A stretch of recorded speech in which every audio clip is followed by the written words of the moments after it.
Alright, I'm gonna do something a little different this time and record some commentary. I'm gonna be painting this dude. He is the East boss in Hyperlight Drifter. It's a big old toad. And you'll notice that my camera's drifting a little bit. This is because my filming setup is that I tape my phone to a chair and then balance that over my desk. And I don't notice that it's drifting because I didn't secure it well enough until about like halfway through laying down my base colors. This is because I am a clown. Fix that, secure my tape a little bit better, and I'm sort of deepening the red on the front of his face.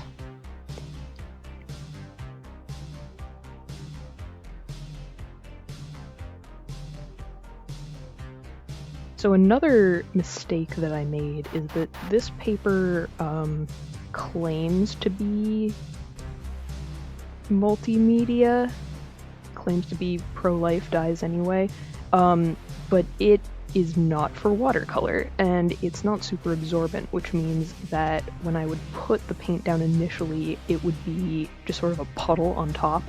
It would be super shiny.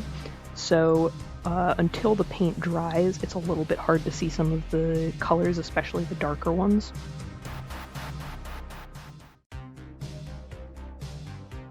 Alright, now that I have all my base colors down, I'm going in and adding some details. I'm starting with the goop. Gotta have the goop. Simply got to goop.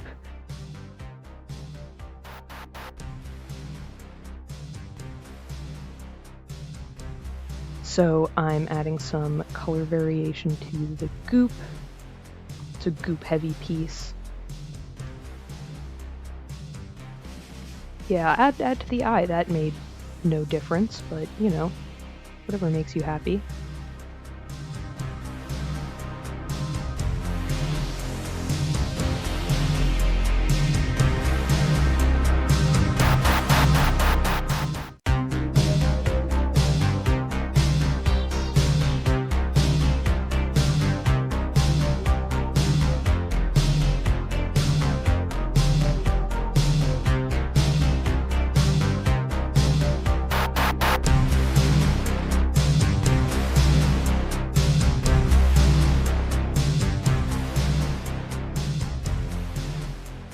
Alright, now that we've gooped him up sufficiently, I'm adding a little gradient to his, like, Shrek vest.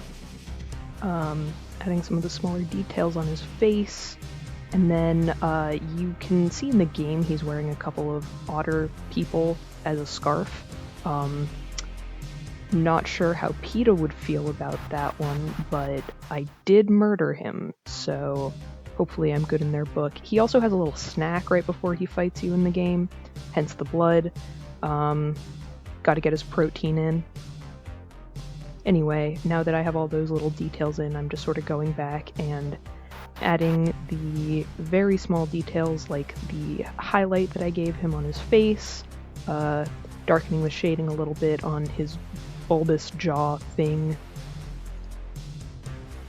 and then adding some background. You'll see me make the horrible decision to try to add a little background color to echo the color in his fucked up eye, and then I tried to blend it into the black and it looked bad, so I sent it straight to hell and I covered the whole thing in black.